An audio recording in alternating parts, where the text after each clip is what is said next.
Our top story, the hostage crisis in Algeria is over. Let's take a look at how it all unfolded over the past few days. On Wednesday, at a gas plant near the town of Amenas, an al-Qaeda-linked group seized the remote desert compound. At least 23 hostages were murdered. 32 militants were killed during the army's operation to recapture the complex. And the Algerian government says during the standoff, a total of 792 workers were freed. Let's go now to CCTV's Nina Donahue. She's at the White House with the latest. Nina?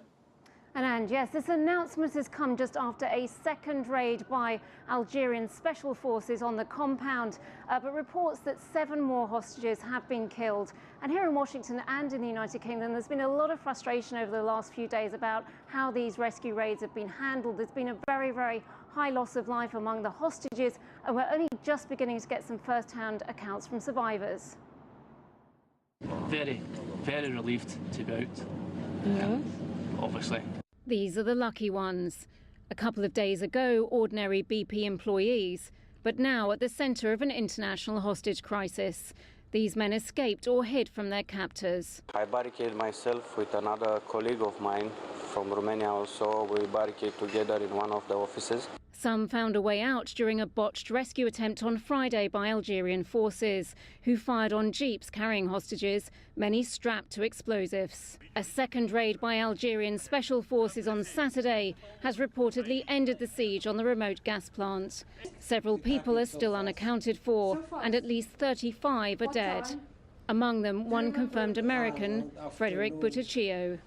In London, the US Secretary of Defense promised to hunt down the killers. Terrorists should be on notice that they will find no sanctuary, no refuge, not in Algeria, not in North Africa, not anywhere. The US Secretary of Defense, they're really putting this group on notice. There are also reports that the US is using drone technology to track down and possibly kill the mastermind of these attacks, Mokhtar Belmokhtar. He's an Islamic extremist that's based in Mali. And of course, this entire hostage situation was in retaliation for a French-led offensive on his group in Mali. Nina, didn't these captors offer to release the hostages as part of a swap? That's absolutely right. About 24 hours ago, there was a message conveyed to the US that the group was prepared to release all the hostages in exchange for 2 key al-Qaeda operatives that are currently prisoners in US prisons. But the message from the United States was very clear: the US does not negotiate with terrorists. Thanks, Nina. Nina Donahue from the White House.